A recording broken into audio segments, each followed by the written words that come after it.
اللہ تعالیٰ سورہ زمر کی آیت نمبر 36 میں کیا فرما رہا ہے؟ الیس اللہ بکافٍ عبدہ، کیا پس منظر ہے اس آیت کے نزول کا؟ یہ ویسے تو مختصر سی آیت ہیں، دو تین لائنوں پر ہی مشتمل ہیں، جی، لیکن جیسے قرآن کریم کا اعجاز ہے، یہ اپنی جامعیت اور معنیت میں بڑی وسیع ہیں۔ سبحان اللہ۔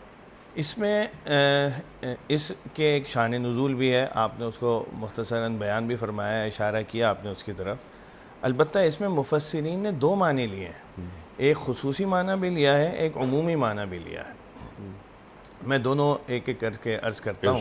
ارشاد۔ خصوصی معنی اس میں یہ ہے کہ جیسے آپ نے فرمایا تھا کہ آپ علیہ الصلاۃ والسلام کو اور صحابہ اکرام رضوان اللہ تعالیٰ علیہم اجمعین کو یہ ڈرایا کرتے تھے کہ ہمارے بتوں کو تم سے نقصان پہنچے گا۔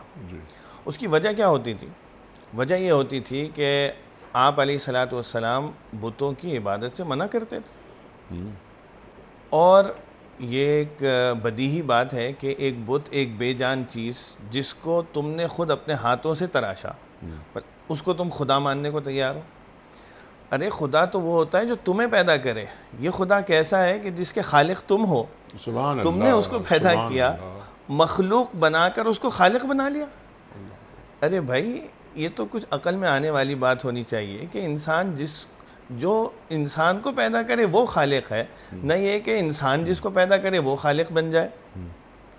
تو آپ علیہ الصلاۃ والسلام ان کو منع کرتے تھے بتوں کی عبادت سے، اور بتوں کی عبادت میں جب آپ منع فرماتے تھے تو ایسا نہیں تھا کہ آپ علیہ الصلاۃ والسلام کوئی برا بھلا کہتے ہوں، ٹھیک، یا کوئی خدا نخواستہ گالم گلوچ سے کام لیتے ہوں، یا کوئی برے القاب سے کہتے ہوں۔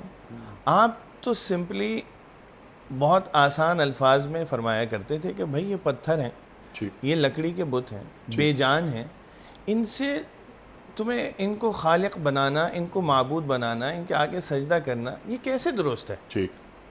لہٰذا تم ان کی عبادت سے باز آؤ۔